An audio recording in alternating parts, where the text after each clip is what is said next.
Stampers, this is Sarah with StinkingCuteCards.com, and today I am going to pop in here real quick with a quick demonstration on our Stamparatus. And this was a card that I demonstrated in the booth at the Scrapbook Expo this past weekend, and it's just, the Stamparatus is amazing, and everyone is going to need to get one of these regardless of whether you have the competitor's product or not, because this is awesome. So let me just kind of tell you why I think the Stamparatus is the best stamp positioning tool out there. And part of it is, the first reason is the fact that it is, there we go. The first reason is it's open on both sides so that you can use the stamp positioner with a 12 by 12 sheet of paper, and you're not limited to a small little area here.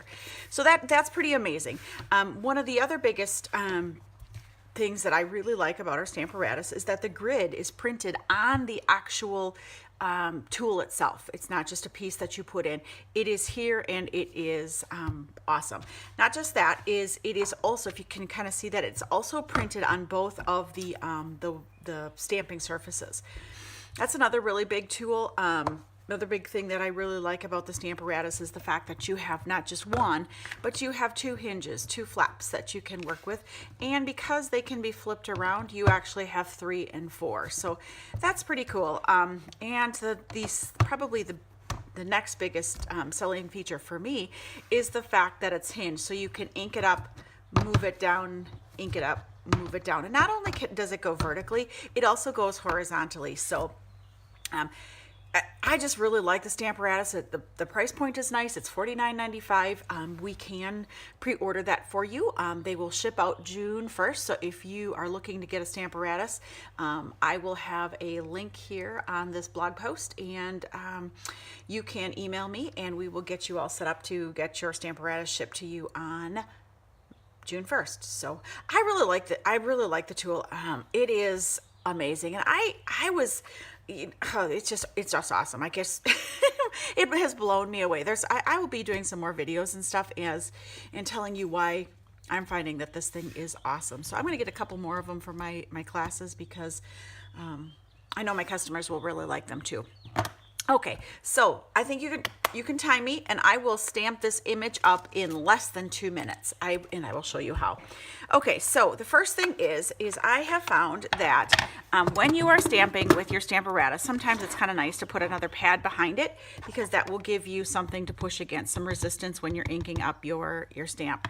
Now, I don't want that first generation. I'm using Wisteria Wonder, which is one of the colors that's retiring. I'm kind of sad about that one, but I will get over it.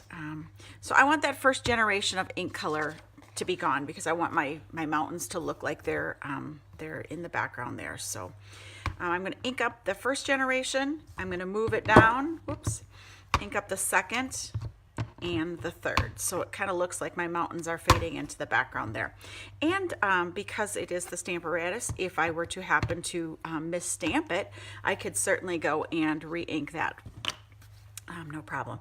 So I'm just going to use the new Pineapple Punch. I think it's Pineapple Punch. Is it Pineapple Punch? Yeah, Pineapple Punch. One of the new ink colors.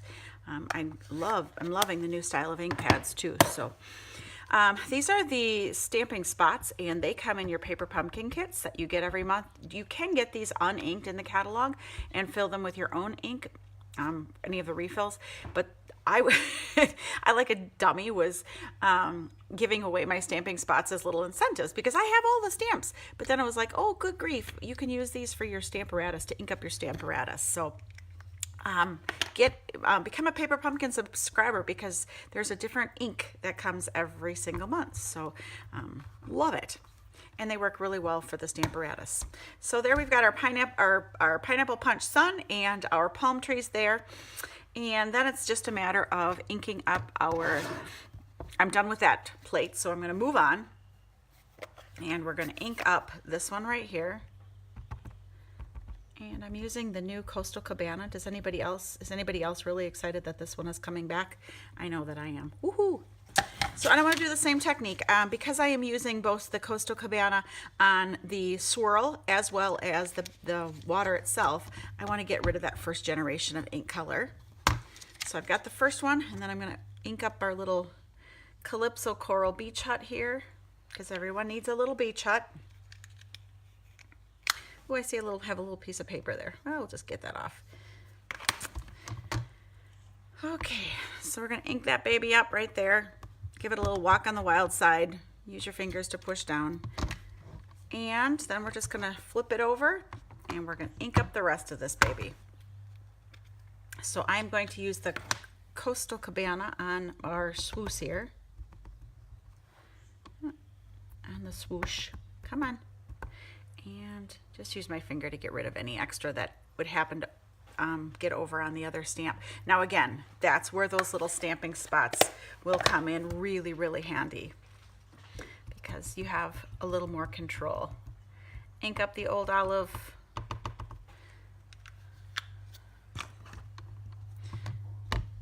Again, give it a little walk on the wild side. And there you go. How cool is that? So quick, simple, and amazing. So again, just by using the different mats here, you can crank out a bunch of these cards in no time at all, as well as you'll have it all lined up. Yeah, I really think this is cool. The Stamparatus is amazing. So again, thanks again for joining me today for a real quick little stamping tutorial. And if you have any questions, visit me at www.stinkingcutecards.com. Bye.